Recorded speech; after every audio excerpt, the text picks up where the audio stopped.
재구매 압도적 판매 남지연 알부민 더 진하게 더 고함량으로 25,500mg에서 31,040mg으로 알부민 복합물 제가 직접 배합했습니다.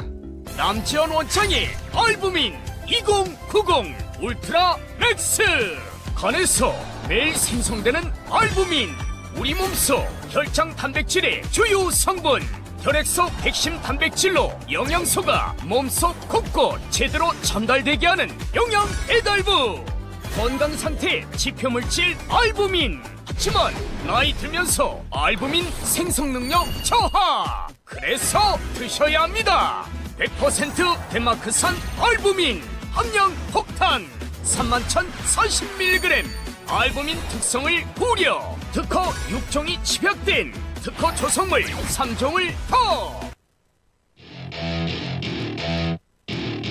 Welcome to my party, we're just getting started. A life is a dream or a nightmare scarring. Hand me a drink cause I think I'm gonna party. We're just getting started. A life is a dream or a nightmare scarring. Hand me a drink cause I think I'm going all in.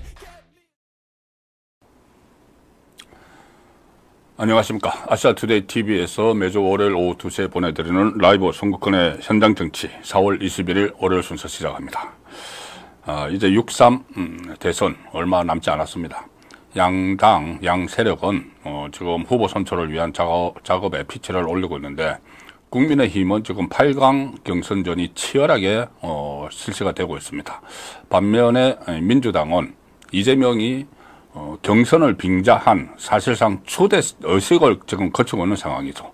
자, 이렇게 되면은 시간이 좀 가면 갈수록 경쟁력은 지금 치열한 이 순위 다툼을 벌이고 있는 국민의힘에서 경쟁력이 생길 수가 있습니다.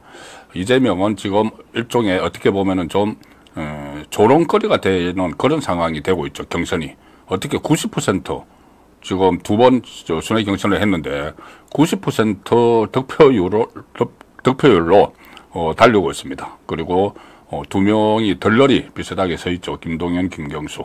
전혀 아무런 목소리도 들리지 않는 그런 상황이 이어지고 있는데 지금 국민의힘에서는 뭐 여러 사람이 경선에 참여를 하고 있지만은 어쨌든 당내 경선에서는 김문수 후보가 좀 앞서가는 그런 양상이고 그리고 장 외에 또 한덕수 대통령 권한 대행이 있죠.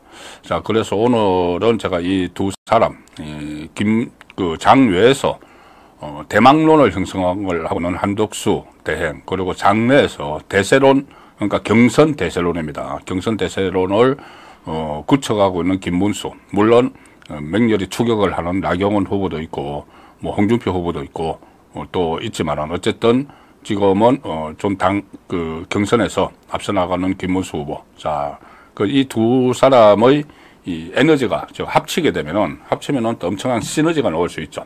자, 그 부분은 오늘 중점적으로 말씀을 드리고 마지막에 이재명이 되면은 우리나라가 어떤 상황이 벌어지는지 이재명을 왜 막아야 되는지 또 오늘 같이 말씀을 드리겠습니다. 이 부분이 상당히 중요합니다. 지금 이 국민의힘 경선에서 왜 다른 개인의 어떤 뭐 비전이나 국가 발전 비전이나 정책 공약 같은 것을 내놓지 않고 그냥 이재명 때리기만 하느냐 이렇게 저도 이 방송에 나가면은 종편 방송 시사 프로 같은 데 나가면은 이 좌파 패널들이 그렇게 이야기를 합니다. 왜 이재명 때리기만 하느냐 다른 그렇게 미천이 없느냐 하는데 그게 아니죠. 지금 이재명이 집권을 하면은 엄청난 국가적 재앙이 올 게 뻔하기 때문에 다른 모든 것보다 그 우선 가치가 우선합니다. 이재명을 막아야 된다는. 자, 그리고 왜 막아야 되는지까지 오늘 좀 설명을 잠시 후에 드리도록 하겠습니다. 오늘도 2부로 나눠서 진행을 하겠습니다. 1부에서는 아시아투데이 기사를 중심으로 해서 지금 현재 상황 심층 분석을 해드리고 2부에서는 이 이슈 지금 진행되는 이슈들을 집중해보도록 하겠습니다. 조기 대선이 왜 지금 조기 대선이 벌어지고 있는지, 그리고 이재명이 저렇게 기고만장하고 마치 본인의 범죄 혐의를 다 벗은 것처럼 저렇게 하고 있는지, 그 책임이 과연 누구에 있을까? 저는 한동훈 책임이라고 봅니다. 잠시 후에 그 부분도 말씀을 드리고, 그리고 타이밍을 기다리는 한독수 대망론, 그리고 이재명이 집권하면 몰아칠 3대 재앙, 이렇게 나눠서 오늘 분석을 하도록 하겠습니다. 자, 먼저 아시아투데이 기사 심층 분석입니다. 아시아투데이 오늘 일면 톱 기사입니다. 일면 톱 기사. 국민 42%가 한독수 직무수행 잘하고 있다는 여론조사.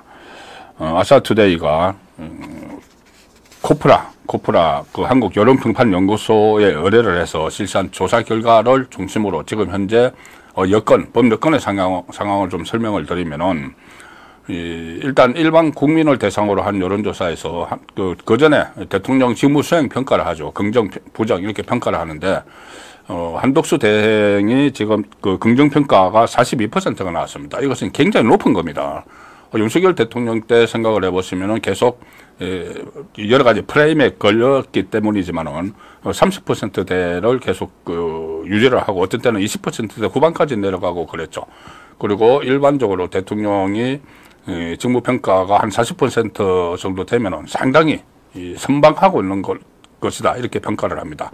지금 한독수 대행에 대해서 대통령 권한 대행으로서의 직무 수행 평가이기 때문에 이 42%가 나온 것은, 특히 여기 나오는 것처럼 매우 잘하고 있다가 32%는 아주 호평을 하는 것이죠. 호평이 32%.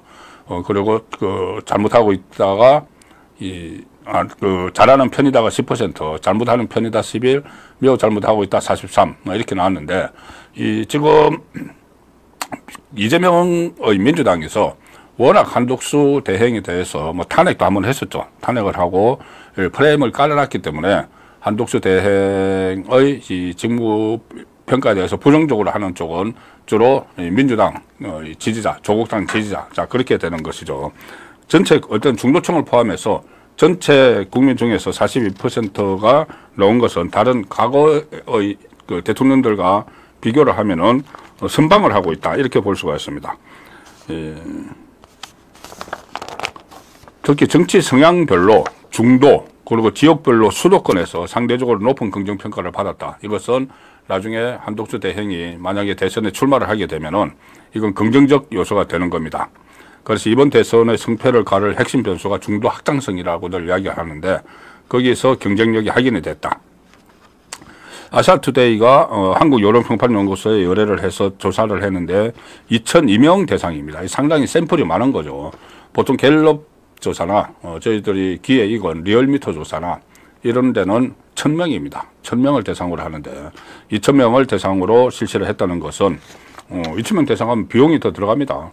그렇지만 어쨌든 정확한 이 결론을 도출해내기 위해서 아시아투데이가 한국 여론평판연구소에 의뢰를 해서 조사를 한 겁니다. 긍정평가가 특히 중도층에서 45%가 나왔다. 전체 응답자의 긍정평가 42%에 비해서 3%포인트가 높게 나왔죠. 특히 보수층에서는 무려 70%, 진보층에서는 14%. 그런데 제가 이 조사를 보니까 생각이 나는 것이, 제가 갤럽 윤석열 대통령 재임 기간에 제가 갤럽 조사를 굉장히 제가 세밀하게 계속 살펴봤습니다. 그 중에서 윤석열 대통령 지지율이 30%대 이렇게 나왔는데, 계속 나왔는데, 이 민주당 지지층에서 응답을 하는 것을 보면은 처음부터 끝까지 3년 동안 2% 수준이었습니다. 1%는 올 때도 있고 2% 아니면 3%. 그러니까 묻지마 부정평가를 하는 겁니다. 윤석열 대통령이 한미 관계도 정상화시키고 가령 노동개혁 같은 것들, 민노총의 회계장부를 공시를 하도록 하는 성과들이 있죠. 그런데 그 성과가 나왔어도 국민의힘 지지층이나 중도층에서는 긍정평가율이 확 올라가는데, 민주당 지지층은 계속 2%, 3% 이렇게 하니까 전체 그 비율이 오르지를 못하는 거죠. 민주당 지지층, 그러니까는 진보라고 주장하는, 자기가 진보라고 이렇게 밝힌 사람이 한 3분의 1 정도는 표집이 되죠. 보통 3분의 1씩 보수, 진보, 중도 이렇게 이제 샘플이 표집이 되는데, 3분의 1이 표집이 되는 그 그룹에서 무조건 윤석열 전 대통령 지지율을 2% 이렇게 하니까 그 자체로부터 아주 불공정한 평가를 받았다는 생각이 다시 듭니다. 지금 한덕수 대행에 대해서는 진보층에서 14% 그나마 높게 평가를 한다고 볼 수도 있습니다. 윤석열 전 대통령과 비교를 해서 아마도 호남 쪽에서 좀 나왔을 텐데 호남은 한덕수 대행의 고향이죠. 전주죠. 그래서 여기 있습니다. 지역별로 한덕수 대행에 대한 긍정평가 대구 경북이 56% 가반을 넘었죠. 그리고 부산, 울산, 경남도 48% 긍정평가가 높았고 이 40%를 넘긴 것이 서울과 경기, 인천 수도권에서 긍정평가를 많이 받는다는 것은 나중에 어차피 수도권이 최대 승부처가 되니까 대선에 출마할 경우에 이것을 한덕수 대행에게 좀 희망적인 그런 상황이다. 그리고 강주, 전라, 호남에서 27% 이것도 상당히 높은 거죠. 두 자릿수 긍정평가를 받았습니다. 만약에 향후에 보수 진영 대선 주자로 나설 경우에 호남 민심을 흡수할 수 있는 인물로 부각할 수 있는 그런 가능성을 엿보게 하는 것이죠. 지난 대선에서도 윤석열 당시 후보가 보수 진영 후보로는 호남 지역 역대 최고 득표율 전북 14.42, 강주 12.72, 전남 11.44 정도 했는데 한덕수 대행에 대한 긍정평가는 그것보다 지금 한 2배 이상 나오고 있는 상황이다는 그런 의미도 좀 부여를 할 수가 있습니다. 예, 아시아투데이 이 지면 그 심층 분석 두 번째입니다. 조금 전에 말씀드렸던 이 국민 42% 한덕수 직무 수행 잘하고 있다는 일면 톡 기사였고, 자 일면 중간 기사입니다. 이거 3면 기사입니다. 3면 기사 보시면은 아시아투데이와 코프라 정례 여론조사 범보수 이재명 대항마로 한덕수 14%, 김문수 12%, 오찬의 접전을 벌이고 있습니다. 두 수죠, 쌍수, 한덕수, 김문수, 오찬의 접전을 벌이고 있는 조사 결과가 오늘 보도가 됐습니다. 이재명의 맞설 범보수의 대항마로 한덕수 대행이 첫 손에 꼽혔다. 그리고 지금 국민의힘 경선 레이스에서는 한덕수 대행이 참여를 하지 않고 있죠. 그래서 국민의힘 경선에 나선 인물들만 보면은 지금 그 김문수, 홍준표, 한동훈 이 순으로 나옵니다. 그리고 4강을 뽑아야 되니까는 그 중에 이 안철수, 나경원 두 사람 중에 한 사람이 지금 그 거론이 되고 있는 상황이죠. 아시아투데이가 코프라에 의뢰해서 2,200명 대상으로 역시 한 조사인데 이재명 전 대표에게 이길 수 있는 이 전제를 달았습니다. 이재명 전 대표에게 이길 수 있는 범보수 진영의 인물은 누구인가? 그냥 단순히 자기 대선 적합도가 묻는 것과 약간 좀 차이가 있죠. 이재명 대항마가 누구냐? 이렇게 물은 겁니다. 그래서 여기서 한덕수 대행이라는 응답이 14%로 1위를 차지를 했고, 그 다음에 김문수 12%, 그게 이제 붙어 있습니다. 그리고 한동훈, 홍준표가 10%씩, 안철수 5%, 이 국민의힘 나경원 대선 경선 후보는 4%, 안철수와 1%씩 차이가 나죠. 그 1%포인트가 차이가 나죠. 그런데 이것을 이 국민의힘 지지층만 놓고 보면은 한덕수 대행이 28%로 역시 선두고, 김문수 후보가 22%, 한동훈 17%보다 5%포인트가 높습니다. 그 다음에 홍준표 이렇게 됐는데, 일단 여기서 읽을 수가 있는 것이 하나는 한덕수 대망론이고 장외에서 대망론이고, 하나는 장내에서 이 김문수 대세론인데 처음보다는 약간 김문수 대세론이 좀 흔들립니다. 왜냐하면은 어차피 질문에 대한 응답은 응답자가 한 번만 하기 때문에, 저 두 번 하는 게 아니죠. 한 번만 딱 하기 때문에 이 김문수 쪽에서 지금 한덕수 쪽으로 이렇게 좀 올라간, 그렇지만 여전히 경선 후보들 중에서는 이 일강을 형성을 하고 있다고 볼 수가 있는 것이죠. 지금 이 상황에서 한동훈과 안철수가 지금 오늘 내일 국민의힘이 오늘 내일 지금 투표를 여론조사를 실시를 하고 있습니다. 오늘 여론조사를 실시를 해서 내일 4강을 발표를 하는데, 내일 4강 발표하는데 묘한 지점이 하나 있습니다. 뭐냐면은 지난 주말에 A조, B조로 나눠서 이 국민의힘 경선 후보들이 토론회를 벌였죠. 4명씩 토론회를 벌였는데, 자, 안철수는 그 A조에 들어가 있었고, 한동훈은 B조에 들어가 있어서 안철수는 토요일, 한동훈은 어제 토론을 했습니다. 토론을 했는데 이 두 사람은 지금 경선 후보들 중에서 대표적인 탄핵 찬성파였죠. 안철수하고 한동훈이 대표적인 탄핵 찬성파였습니다. 그런데 이 어제 그러니까 주말 사이에 토론을 그 자세히 보시면은 조금 예상 밖의 상황이 하나 벌어졌습니다. 뭐냐 하면은 안철수, 한동훈이 이 A조, B조 토론을 하면서 오히려 본인들이 먼저 탄핵 이야기를 꺼냅니다. 윤석열 대통령 탄핵 이야기. 그렇게 하면은 본인들이 이 탄핵을 찬성을 했기 때문에 국민의힘 지지층에게서 지금 배척을 많이 받는 상황인데 그걸 먼저 꺼냅니다. 먼저 꺼내서 일종의 도발을 합니다. 도발을 해서 어제 같은 경우는 이 한동훈 외에 토론에 같이 참석한 사람들이 전부 다 탄핵 반대에 강하게 나섰던 그 나경원 후보를 비롯해서 또 홍준표도 있었고 이철우 경북도지사도 있었는데 그 상황에서도 한동훈이 먼저 탄핵 이야기를 꺼냅니다. 탄핵이 불가피했다는 이야기를 먼저 꺼냅니다.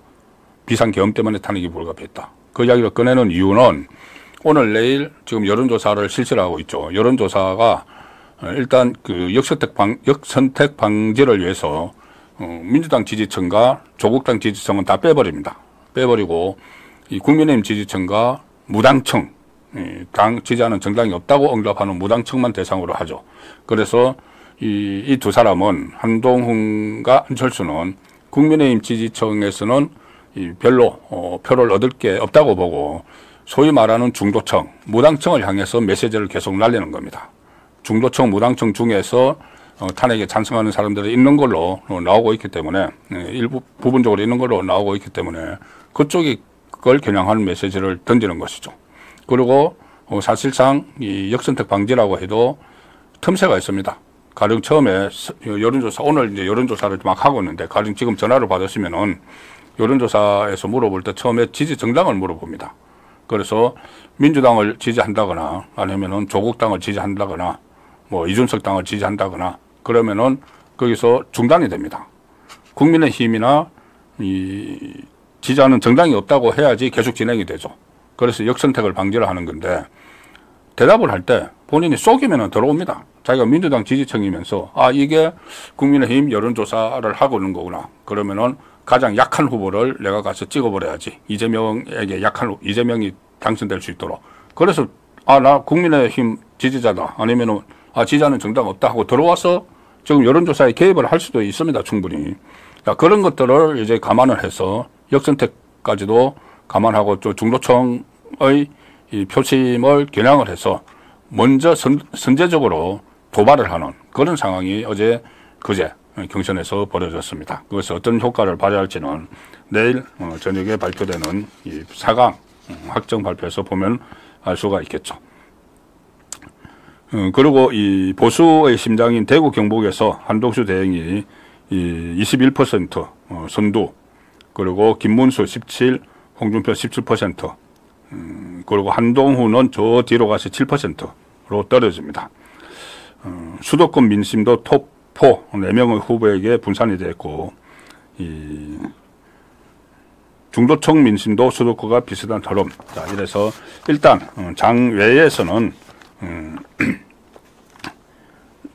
그 한덕수 대행이 이 대망론, 그리고 장내에서는 김문수 후보가 대세론, 좀 이 한덕수 대행 때문에 약간 흔들리기는 하지만 그래도 여전히 경선에서는 대세론입니다. 예, 오늘 마지막 그 아시아투데이 기사 심층 분석입니다. 일면 중간 톡 기사입니다. 충청 88%, 영남 91%, 이재명 압승. 무슨 이거 북한 노동당 선거 아닙니다. 민주당 당 후보 경선입니다. 4개 권역별로 하고 있는데, 충청에서, 지난 토요일 날, 충청에서 88%, 영남에서 91%. 이거는 뭐냐 하면은, 지금, 민주당이 경선 룰을 바꿨죠. 그전에는 국민 선거인단, 이렇게 해서 들어와서 선거를 했는데, 그게 아니고, 권리당원 투표 50%, 여론조사 50%인데 지금은 여론조사는 나중에 하고 권리당원들 투표한 겁니다. 당원들 투표한 건데 이재명이 충청에서 88%, 영남에서 91%, 이재명 압승. 자, 뭐 예상이 됐던 거죠. 영남권 순회 경선에서 어제 90%가 넘는 득표율로 압승. 그리고 그저께 충청권 경선에서는 88.15% 득표율을 기록해서 이 의대명 어차피 대선 후보는 이재명 기류를 굳히고 있다. 충남, 영남 경선을 합하면은 누적 득표율이 89.56%, 반올림하면 딱 90%죠. 90%. 뒤를 이어서 김경수가 5.93, 김동연 3.26. 이 사람들은 왜 여기 나서서 들러리를 하는지 2등 다툼 하는 것도 아니고 2등 다툼도 아무런 의미가 없죠. 2등 다툼 하는 것도 아니고 그냥 들러리 서주는 겁니다. 자, 이렇게 이야기했습니다. 이재명은 90% 넘는 득표율과 관련해서 이유가 뭐냐고 물으니까는 국민들이 잘 아시지 않느냐 이런 식으로 대답을 했다고 합니다. 그것은 제가 들을 때는 얼마나 민망했으면은 이런 결과가 나온 거 본인도 민망하겠죠. 민망한 이유가 룰을 다 고쳐버렸습니다. 그전에는 가령 노무현 후보가 2002년 때 그렇게 마이너 후보였는데 1등으로 올라서서 대선 후보까지 된 이유가 그때 국민 선거인단 투표 때문이었죠. 이 여론조사 이런 걸 하지 않고 국민 누구나 선거인단으로 들어가서 한 표씩을 행사하는, 그러니 민주당 골수 민주당 당원들만 하는 게 아니고 일반 국민 중에서 민주당 선거인단으로 들어가는 사람을 하기 때문에 이변이 일어난 겁니다. 그때 2002년 민주당, 그때 당시 이름이 새천년 민주당이었을 텐데 그때 대세론은 이인재 대세론이었습니다. 처음에 지방순회 경연할 때 이인재 대세론이었고 동교동계 하나가 김중건 이런 사람들이 다 나와서 순회 경선을 했죠. 그런데 노무현이 강주에서부터 돌풍을 일으켜서 전부 다 중도 포기를 해버렸습니다. 중도 포기하고 나중에 정동영 혼자 남았죠. 정동영 혼자 남아서 노무현하고 둘이 남아서 노무현이 70%의 득표를 하면서 민주당 후보가 돼버렸습니다. 그러니까 그 경선 그대로 하면은 돌발 변수가 발생을 할 수 있죠. 그러니까 이재명이 그 룰을 바꿔버린 겁니다. 국민선거인단을 안 하고 권리당원 투표 50%, 그리고 일반 국민 여론조사 50%, 그것도 이제 역선택, 자기들도 역선택 방지라는 거 해서 그렇게 딱 만들어 놔서 자기에게 유리한 환경을 만들었죠. 그리고 이게 권리당원 투표인데 권리당원들은 국회의원들, 해당 지역구의 국회의원들의 입김이 크죠. 그런데 국회의원들을 전부 다 지난 총선 때 비명 행사 시켜서 친명으로만 다 바꿔버렸습니다. 그러니 친명 국회의원이 관리하는 권리당원도 전부 다 친명이죠. 그렇게 만들어 놓고 90%가 나오니까는 이재명도 민망했겠죠. 상당히 민망을 했을 겁니다. 이게 얼마나 큰 수치냐 하면은 김대중 전 대통령 하면은 민주당의 아주 대주주였죠. 그리고 장악력이 굉장히 셌죠. 그런데 김대중 1997년에 그때 대선에 나왔을 때, 그때 당선됐을 때입니다. 새정치국민회의 후보 경선에서 당시 78% 얻었습니다. 김대중도 78% 얻었습니다. 노무현은 그때 후보들 다 떨어져 나가고 정동영만 둘이 남아가지고 노무현은 72%, 정동영이 나머지 가져가고 70% 되었죠. 그리고 기억하시겠지만은 2012년에 그때 한나라당 경선이 심각하게 끝났죠. 그전에는 이명박, 박근혜 전 대통령이 맞붙어서 굉장히 치열했는데 2012년에는 한나라당 경선이 거의 박근혜 전 대통령 독주였습니다. 그런데 그때도 83.97% 박근혜. 그런데 지금 이재명은 90%를 가져갔죠. 이것은 이재명이 그전에 당대표가 됐을 때 두 번 당대표가 됐을 때 그때 얻은 득표가 한 번은 77.77%, 한 번은 85.40%인데 이거보다 더 높게 가져갔습니다. 이 이야기는 뭐냐 하면은 이재명이 완전히 당원들까지 룰까지 전부 다 자기 위주로 다 만들었죠. 이거는 이렇게 룰을 만들어서 자기가 완전히 장악을 한 이유는 두 가지로 볼 수 있는데, 하나는 제가 조금 전에 말씀드린 것처럼 혹시라도 노무현 같은 사람이 나타나 버릴까봐, 완전히 이변이 일어날까봐. 김두관 같은 경우는 뭐 그런 조금이라도 그런 생각을 하고 뛰어들었다가 지금 포기를 해버렸죠. 그리고 또 그 같은 맥락에서 그때 지난번 2022년 대선 때 이낙연하고 맞붙었을 때, 만약에 그때 세 번째 순회 경선에서 60몇 대 20몇으로 완전히 참패를 해버렸습니다. 그때 대장동 사건이 터졌기 때문에 그런 결과가 나왔죠. 그래서 결선 투표까지 갈 뻔했죠. 그런데 그때 송영길 대표가 막 우겨가지고 결선 투표를 안 갔는데, 그래서 그런 이제 트라우마가 있기 때문에 이재명은 경선 룰을 완전 자기에게 맞춰서 만들어 버렸고, 또 하나는 이렇게 되면은 만에 하나 이재명이 집권하면은 그렇게 되면 안 되겠지만은 자기 생각이죠. 집권을 하면은 이제 그렇게 되면 이재명 쪽이 여권이 되는데, 민주당이 여권 안에 견제 세력이 아예 없어지는 겁니다. 지금 싹을 다 잘라버린 거죠. 싹을 잘라버린 거죠. 그러면은 이재명은 본인이 만약에 집권을 하게 되면은 여당이 민주당이 되는데, 민주당 안에 견제 세력을 일절 없는 겁니다. 견제 세력 없이 그냥 브레이크 없이 그냥 가는 겁니다. 완전히 장악을 해서. 그러면은 정권 잡죠. 만약에 이재명이 되면은 정권 잡고 당권도 자기가 그대로 다 잡고 있는 상황이 되죠. 또 하나, 의회 권력, 국회 권력도 민주당이 다 잡고 있죠. 여전히 3년 동안 앞으로. 거기다가 사법 권력도 사실상 잡았습니다. 헌재 저렇게 좌파가 장악하도록 만들었고, 법원에서도 요새 이상한 판결 막 내리는 거, 국제인권법, 뭐 우리법 연구의 사람들. 그러면 모든 국가 권력을 전부 다 이재명이 다 장악을 하는 그런 상황이 됩니다. 자칫 방심을 하면은 그런 결과가 나올 수도 있습니다. 네, 그걸 막기 위해서 어떻게 해야 될지, 자, 2부 이슈 집중해 볼 시간에 말씀드리겠습니다. 예, 그 사이에 아시아투데이에서 보내드리는 광고 하나 소개해 드리겠습니다. 알부민 광고입니다. 예, 새롭게 리뉴얼된 알부민 2090 울트라 맥스입니다. 이 알부민은 간에서 만들어지는 혈관 단백질 성분이죠. 간하고 심장 컨디션을 개선시키고 피로 회복, 신체 기능 강화에도 도움이 된다고 합니다. 그리고 아투TV 구독자분들을 위한 단독 특가 이벤트도 준비가 되어 있습니다. 2박스 구매하시면 1박스 더 드리는 파격적인 이벤트, 아래 전화번호로 지금 전화하셔서 주문해 두시고 한절기 건강 관리하시기 바랍니다.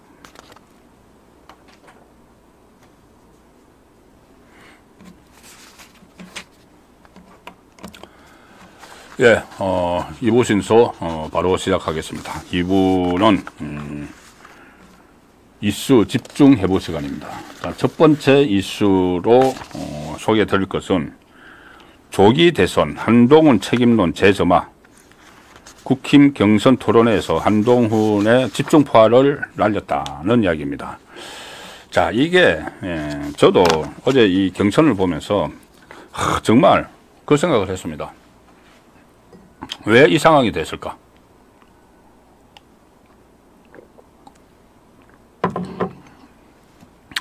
도대체 윤석열 정부가 쭉 나가고 있는데 왜 갑자기 조기 대선이 치러졌을까?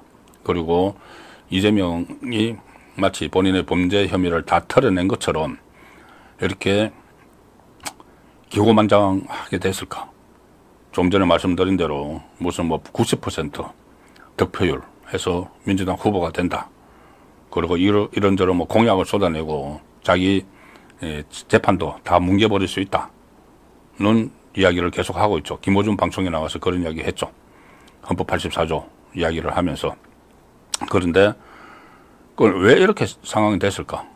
자, 물론 윤석열 전 대통령 탄핵 때문이죠. 탄핵돼서 파면이 됐기 때문에 조기 대선을 하는 것이죠. 그럼 그 파면 된 이유는 비상계엄이죠. 그런데 비상계엄은 분명히 윤석열 전 대통령 입장에서는 명분을 가지고 한 거죠. 이재명의 민주당이 워낙 국정을 마비시키려고 했기 때문에 헌법에 보장된 헌법상의 비상계엄 발동권이 있죠. 전시, 사변 또는 이에 준하는 국가 비상사태 때 발동을 할 수가 있습니다.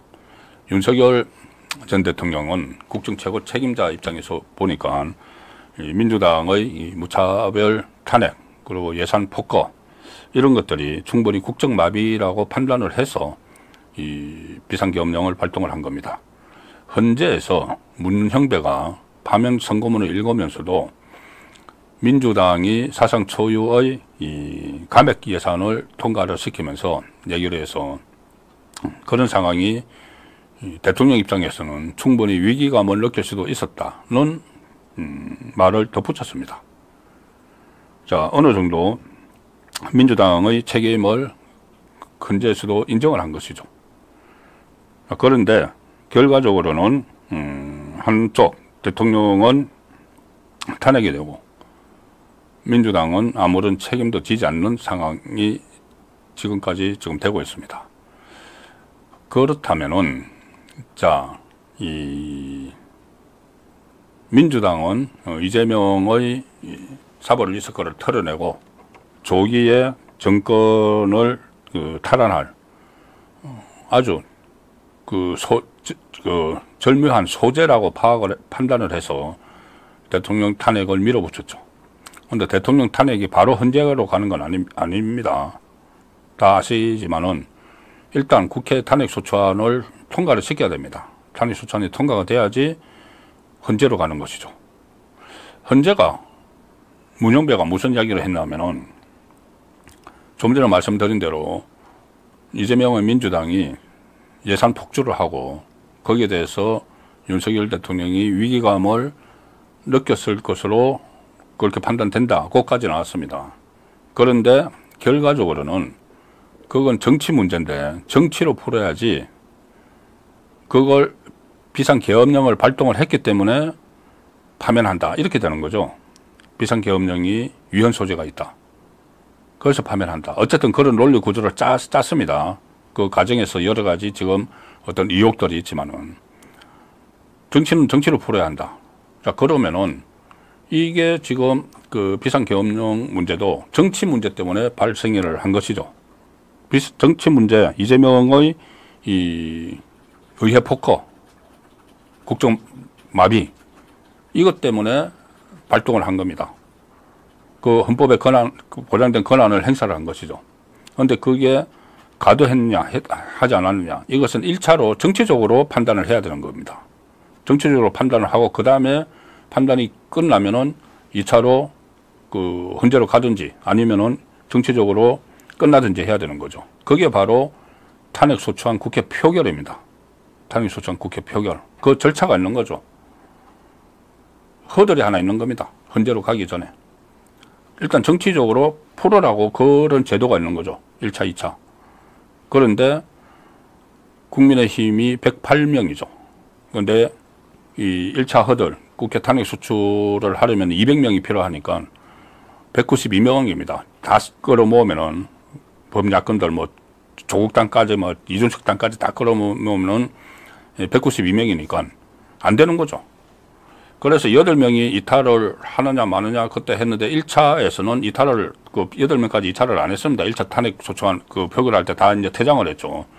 그때 뭐 이상한 과거에 이제 문재인 지지하다가 어떻게 한동훈 공천받아서 들어온 김상욱이나 안철수나 이렇게 찬성을 했지만 나머지는 반대를 했기 때문에 1차에서 부결됐습니다.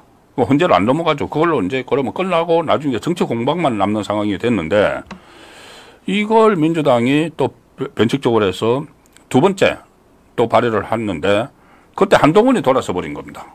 한동훈이. 갑자기 뭐 홍장을 하고 내통을 했는지 정치인 체포조 명단에 자기가 들어있다는 기쁨을 받고 대통령 직무를 정지시켜야 된다. 고 하면서 한동훈이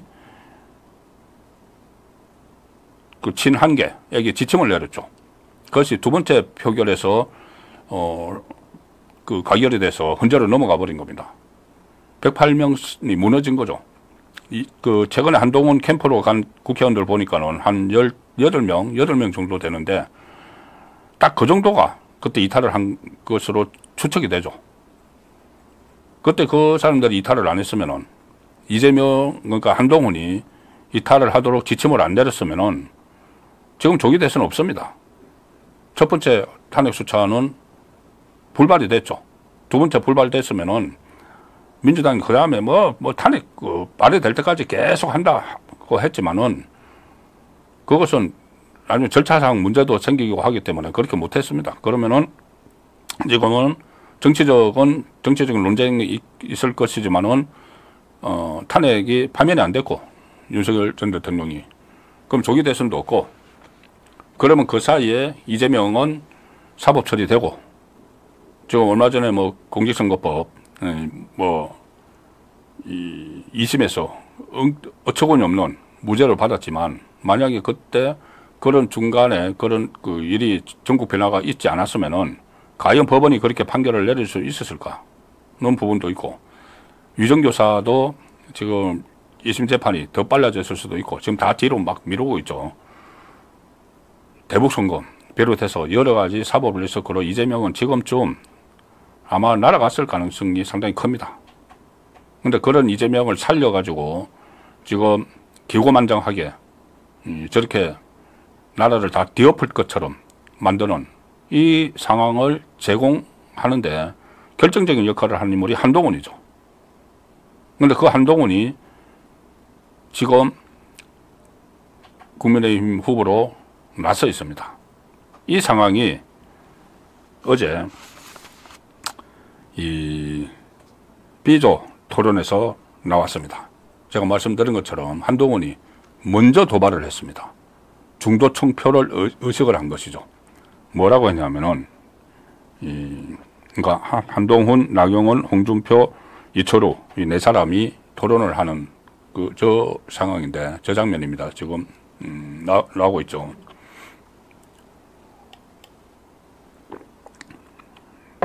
한동훈이 먼저 도발을 합니다. 우리 당이 배출한 대통령이 한 것이라고 해도 비상계엄은 불법이라고 봤기 때문에 내가 앞장서서 막았다. 그 막은 것까지는 뭐 막았다고 칩시다. 그러면은 그 다음에 정치적으로 이것을 해결을 해야죠. 그런데 헌재로 넘겨버렸습니다. 헌재 구도를 뻔히 알면서. 그러면서 한동훈은 탄핵 반대파 후보들을 향해서 계엄은 반대하지만 경미한 가오일 뿐이라고 생각하는 것은 넓은 의미에서는 계엄 옹호라고 볼 수 있다. 이거 이재명 논리하고 똑같습니다. 이재명 논리하고 똑같습니다.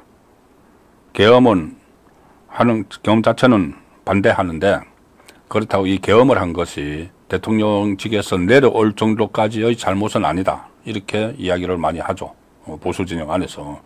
그런데 그 자체도 내란 동조다. 이렇게 이야기하는 게 이재명입니다. 그런데 한동훈이 똑같은 논리를 가지고 지금 이야기를 하고 있는 거죠. 이재명과 같은 논리로. 이렇게 되니까 탄핵 반대파 새 후보가 그냥 있지 않았습니다. 특히 이 가장 앞장서서 한동훈에게 맹폭을 한 인물이 바로 이철우 경북도지사입니다. 이렇게 한동훈을 면전에 놓고 이렇게 이야기합니다. 이철우 후보가 국민이 108명 국회의원을 준 것은 탄핵을 하지 말라. 대통령을 지키라는 메시지다. 그런데 왜 경솔하게 탄핵 절차에 들어갔느냐. 그렇기 때문에 한동훈 후보가 우리 당 후보로 나온 것 자체가 잘못됐다. 이렇게 몰아쳤습니다. 나경원 후보도 한동훈 후보가 그 당시 대통령이 내란을 자백했다고 하면서 내란몰이 탄핵을 선동한 것 때문에 결국 이재경을 만들었다. 그때 작년 연말에 12월 9일에 윤석열 대통령이 대국민 담화를 발표를 했죠. 자, 그 담화에서 다 그런 게 있습니다. 이재명의 이 폭주 이런 것 때문에 이것은 경각심을 일깨우기 위한 계엄이었고 그것은 어떤 희생자도 없었고 이런 이야기를 쭉 했는데 그걸 듣자마자 이재명보다 더 빠르게 한동훈이 반응을 했죠. 저건 내란 자백이다. 내란 자백이다. 그런 명분을 가지고 탄핵에 들어갔습니다. 근데 그 사람이 지금 국민의힘의 후보로 나서 있다는 이야기입니다. 자, 이철우 후보가 어제 토론을 마치고 나서 기자들을 만나서 여전히 울분을 토로를 했습니다. 울분 토로를 했습니다. 뭐라고 했냐면은 국민이 108명의 국회의원을 뽑아준 것은 탄핵을 막으라고 해준 것이고 계엄의 적절성 여부에 대해서는 정치적으로 판단을 해야 된다. 제가 조금 전에 말씀드린 그런 그 차원이기 때문에 정치적으로 판단을 해야 된다. 이걸 법률적으로 판단을 하는 쪽으로 맡겨서는 안 되는 것이었다는 거죠. 그리고 내란 이야기를 하는데 내란은 정권이 없는 쪽에서 정권을 잡으려고 하는 것이지 정권이 있는 쪽에서 무슨 내란인가. 뭐 내란 자백, 그 한동훈이 그렇게 이야기했죠. 윤석열 대통령이 워낙 답답해서 이재명 때문에 워낙 답답해서 계엄을 실시한 것인데 계엄이 잘 됐다는 건 아니지만 탄핵할 정도는 아니지 않느냐. 그런데 왜 같은 진영에 있던 한동훈이 특히 윤석열 전 대통령이 법무부 장관으로까지 발탁을 시켜준 검사장을 검찰총장, 뭐 섬의 서울중앙지검장 이야기도 나왔지만 그거 다 거치고 다 건너뛰어서 검찰총장도 건너뛰어서 법무부 장관까지 시켜줘서 오늘의 한동훈이 있게 만들었는데 왜 그걸 탄핵을 하는데 앞장섰느냐 이야기죠. 그리고 우리 당을 망하게 해놓고 그 당의 후보로 나온 것은 잘못이다. 그러면서 그 이야기까지 했습니다. 이철우 후보가 한동훈을 겨냥해서 박근혜 전 대통령 때도 적폐청산이라고 그렇게 해서 수사를 했지 않느냐. 우리 당을 괴멸시켰던 인물이다. 그런데 우리 당의 후보로 출마하는 게 정말 말이 안 된다. 그러면은 당원들이 심판을 하도록 해야 되는데 왜 1차 경선은 4강을 뽑는 1차 경선은 국민 100% 여론조사를 하느냐. 물론 역선택 방지 조항은 있지만은. 자, 그렇게 울분을 토로하는 일도 있었습니다. 예, 오늘의 이 이슈 집중해부 세 번째입니다. 세 번째는 이 내용을 한덕수 내용을 말씀을 드리겠습니다. 한덕수 대통령 후보 국민 추대위가 곧 출범을 한다는 새로운 소식이 지금 들어와 있습니다. 조금 전에 이 보도가 된 내용인데 이 국민 추대위를 구성을 한다.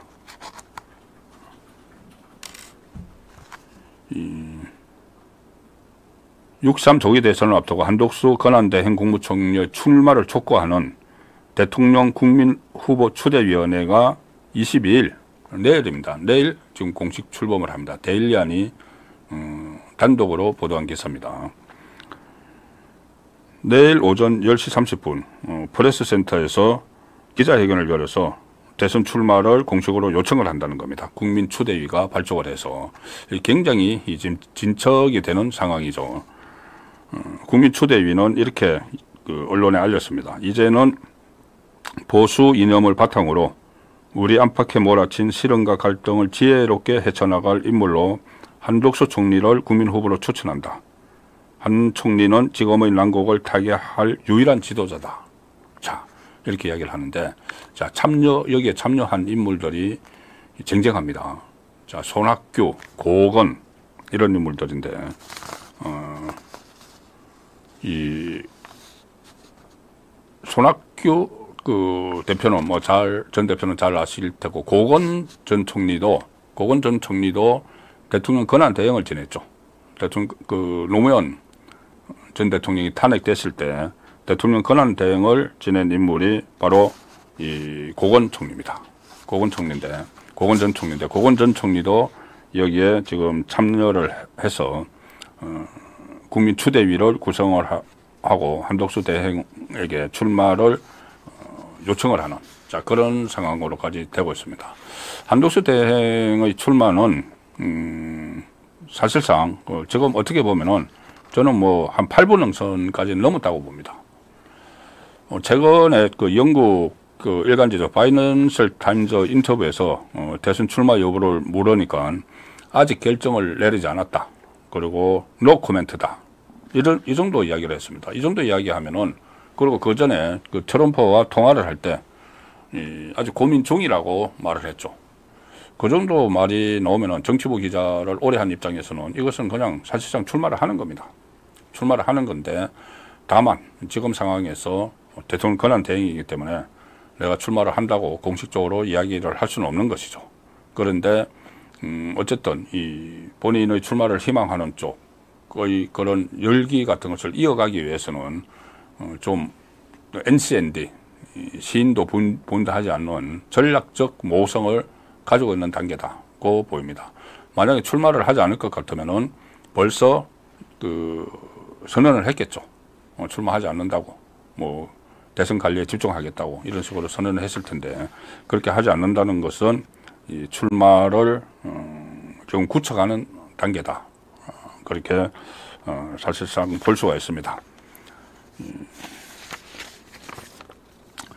그 한덕수 대행이 지금 가장 이제 집중을 하고 있는 것은 한미 통상 관련이죠. 통상 관련인데, 이번 주에 본격적으로 이 2+2, 그러니까 두 나라의 재무장관과 이 산업통상자원부 장관, 이렇게 우리 쪽에서는 안덕건 산업통상자원부 장관과 최상목 경제부총리가 지금 미국으로 갑니다. 미국에 가서 미국의 재무장관과 관련 그 부서장과 같이 2+2 회의를 하는데, 여기서 한덕수 변수가 돌출을 할 수가 있습니다. 왜 그러냐면은 트럼프 대통령이 그때 지난주에는 일본하고 협상을 했죠. 근데 일본의 협상 대표단이 장관이 갔는데 갑자기 트럼프가 거기에 끼어들었습니다. 그 협상을 하는데 끼어들어서 뭐 갑자기 뭐 일본 주둔 미군 방위비 문제도 꺼내고 했죠. 그런데 미국에서 지금 한 그 협상 대상 나라가 50여 개국 되는데, 그 중에서 5나라를 콕 찍어서 우리 우방국이니까 우선 협상을 하겠다고 이야기를 했습니다. 그 안에 이제 한국, 일본, 영국, 호주, 인도 이렇게 포함이 되어 있죠. 일본하고는 지난주에 했는데 트럼프가 직접 개입을 했습니다. 그런데 그때 미국 재무부 장관이 뭐라고 했냐면은, 중요한 교역 대상국과 협상을 할 때는 트럼프가 직접 참여를 할 것이라는 이야기를 했죠. 재무장관 회담에서 거치지 않고. 그러면 트럼프가 지난주에 일본과 미국 재무장관을 하는데 참여를 한 것처럼 한국과 하는데도 참여를 할 수가 있습니다. 이번 주에. 왜 그러냐면은 일본하고 한국이 그 미국의 무역 적자국 기준으로, 미국 입장에서 무역 적자국 기준으로 8위, 9위를 합니다. 그전에는 5위, 6위까지 했었는데 지금 이제 8위, 9위. 그러니까 굉장히 중요한 나라죠. 그러니까 일본하고 협상할 때 트럼프가 나섰기 때문에 또 한국과 협상할 때 나설 가능성이 높은데, 그러면은 일본처럼 그렇게 재무장관하고만 할 것이냐, 아니면은 한덕수 대행이 전격적으로 미국을 방문할 가능성도 저는 있다고 봅니다. 미국 방문 가능성. 왜 그러냐면은 이시바 총리는 이미 가서 트럼프를 만났죠. 일본 이시바 총리는 트럼프를 만났고 그 다음에 통화도 하고 막 하는 사이에서 이제 재무부 장관이 갔으니까는 그것을 기반으로 이야기를 하면 되는데, 이 한국 대통령은 지금 그 최상목 대행 때는 통화도 못했습니다. 그리고 한덕수 대행도 통화만 한번 했죠. 그러면은 이번에 한덕수 대행이 갈 수도 있다.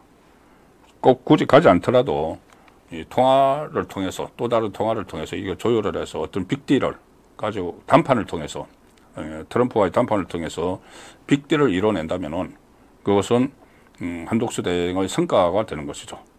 자, 그래서 한덕수 대행이 그런 성과들을 올리면은, 지금 한덕수 대통령 후보 국민 추대위가 발족을 했지만은 이 정도가 아니고 어떤 국민 그 열망이 당기는 그런 식의 추대 움직임이 일어날 수가 있습니다. 물론 여기서 이 한덕수 대행이 출마를 한다고 해서 우파를 대표하는 후보가 바로 되는 것은 아닙니다. 그러면 안 되죠. 절차가 있죠. 절차가 있고 지금 국민의힘 후보 경선이 치러지고 있기 때문에 그것도 다 감안을 해야 됩니다. 그래서 나오는 것이 단일화인데, 뭐 김문수 후보가 되든 누가 되든 그 국민의힘 최종 선발되는 이 대선 후보하고 한덕수 후보가 이제 단일화를 하는 상황인데 지금 국민의힘에서 조금 전에 제가 그 장래 대망 대세론이라고 말씀드렸다시피 만약에 이 김문수가 치고 올라오든 아니면 새로운 그 바람이 불든 해서 누가 치고 올라와서 한덕수 대행과 단일화를 했을 때 그 국민의힘에서 뽑힌 후보가 선출될 수도 있는 겁니다. 선출될 수도 있기 때문에 꼭 이것이 한덕수 대망론이 그대로 국민의힘 후보가 된다는 것은 아니라는 전제를 드리면서 말씀을 드리지만은 어쨌든 그 한덕수 대행도 범우파의 단일 후보가 될 가능성이 충분히 남아 있다는 말씀을 드리겠습니다. 네, 오늘 사실 제가 실제로 드리고 싶은 말씀은 이재명을 못 막으면은 정말 큰일 난다. 이 그냥 말로만 하는 것이 아니고 제가 그 정치부 기자 생활 오래 하면서 좌파의 본성 같은 것을 다 이제 그 느껴왔던 것들이 있고 특히 이재명의 위험성에 대해서는 제가 뭐 현역 기자로 있을 때도 그렇고 지금 정치평론가로 활동하면서도 계속 느껴왔습니다.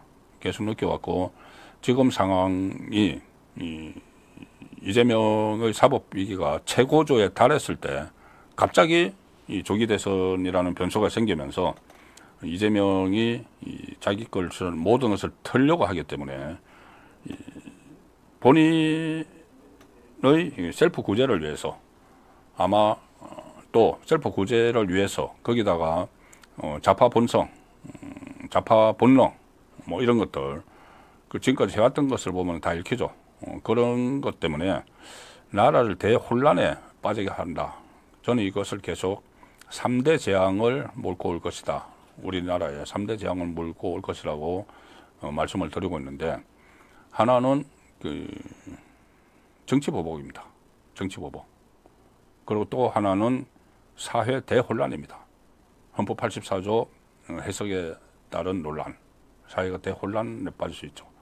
그리고 또 하나는 만에 하나 이재명이 집권을 하게 되면은 우리나라는 사회주의적인 법안들이 거부권 행사 없이 속속 통과되면서 국가 정체성이 완전히 흔들려 버립니다.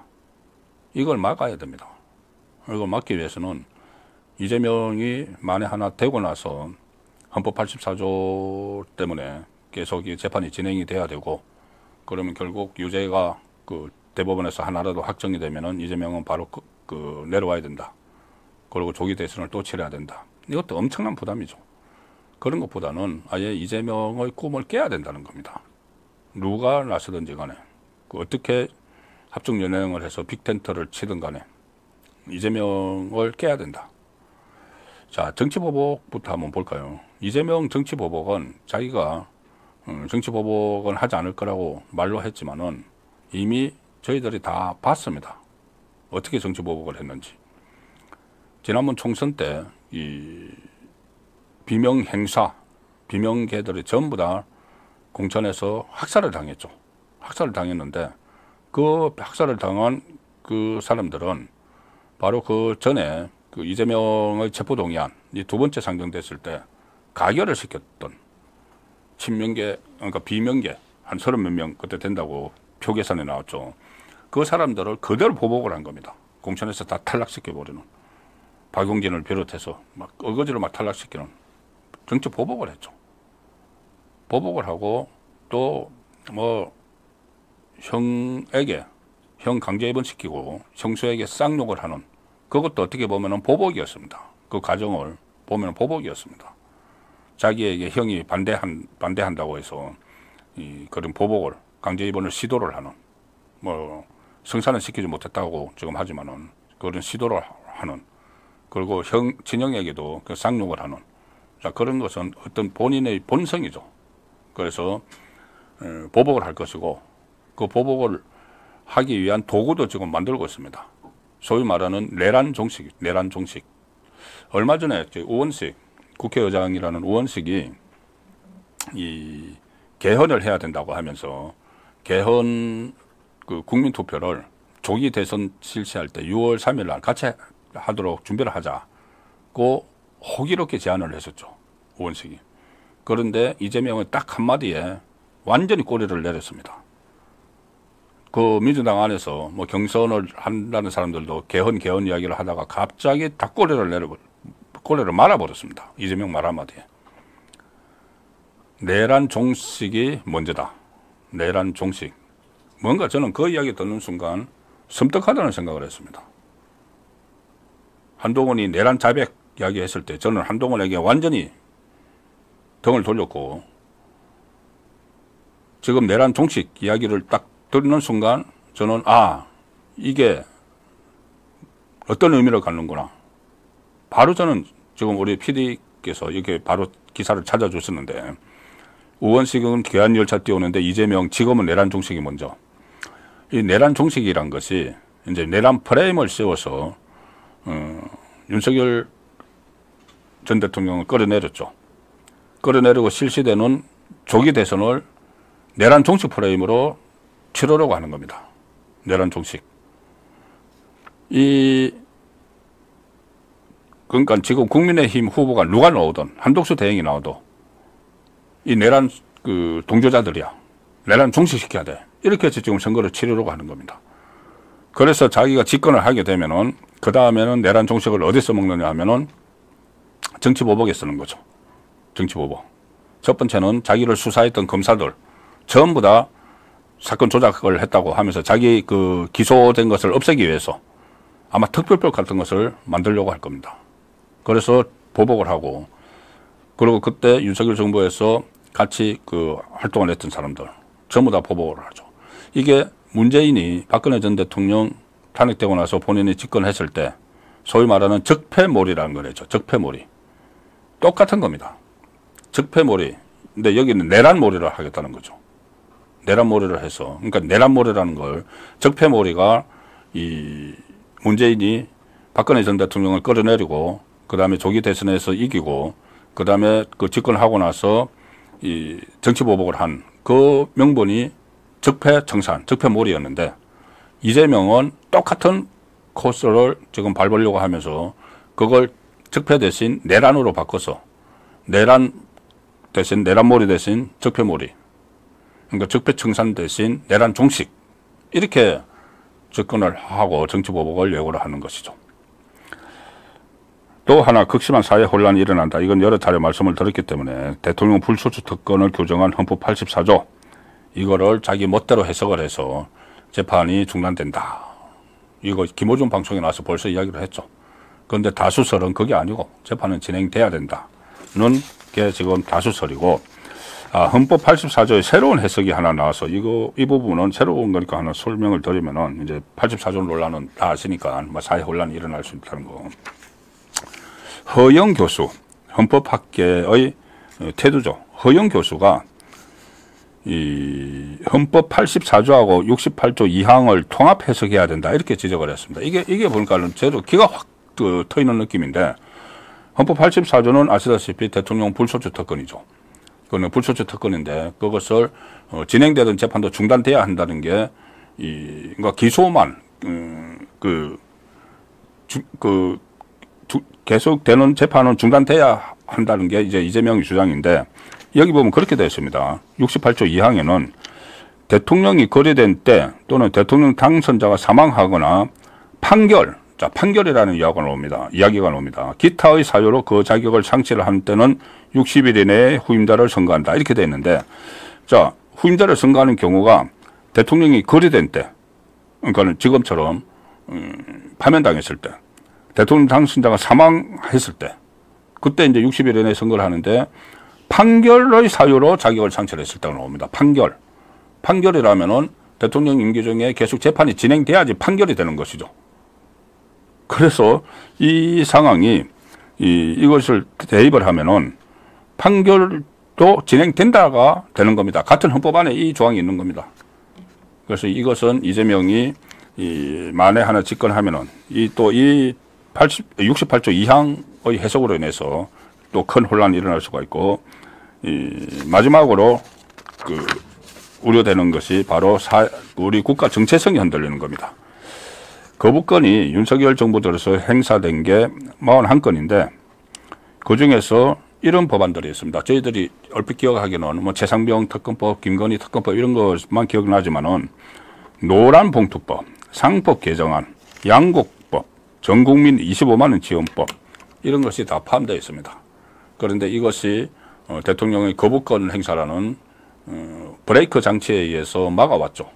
그런데 만약에 이재명이 집권을 하면은 아직 그 국민의힘이 다수당인 이 국회 구도가 3년을 더 갑니다. 3년을 더 가고 이재명이 만에 하나 집권을 하면 5년이 되니까 최소한 3년 동안에는 아무런 통제장치, 거부권 행사 없이 이런 사회주의적인 법안, 포퓰리즘 법안, 국민에게 국가 재정에 부담을 주는 법안 이런 것들이 일제히 다 통과가 돼서 제도가 되어버립니다. 우리나라를 움직이는, 우리나라를 규정을 하는 그런 법이 되어버립니다.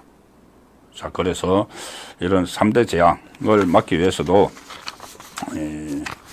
이재명의 집권을 어떤 식으로든 저지를 해야 되는 그 상황이고 날짜가 지금 하루하루 다가오고 있다.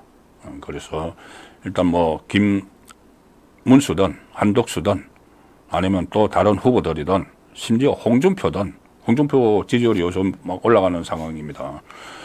누구라도 그 이재명의 집권을 막는데 힘을 다 모아야 될 때다는 말씀을 드리겠습니다. 예, 4월 21일 보내드린 선거권의 현장 정치는 여기까지 말씀을 드리고 저는 다음 주 월요일 그때는 아마 상황이 완전히 진전이 돼 있습니다. 다음 주 월요일에 다시 찾아뵙고 다시 한번 이번 조기 대선에서 승리를 해야 된다는 그 각오를 다지도록 하겠습니다. 예, 시청해 주셔서 고맙습니다. 다음 주 월요일에 뵙도록 하겠습니다. 감사합니다. Welcome to my party, we're just getting started. A life is a dream or a nightmare scarring. Hand me a drink cause I think I've got my party. We're just getting started. A life is a dream or a nightmare scarring. Hand me a drink cause I think I'm going all in.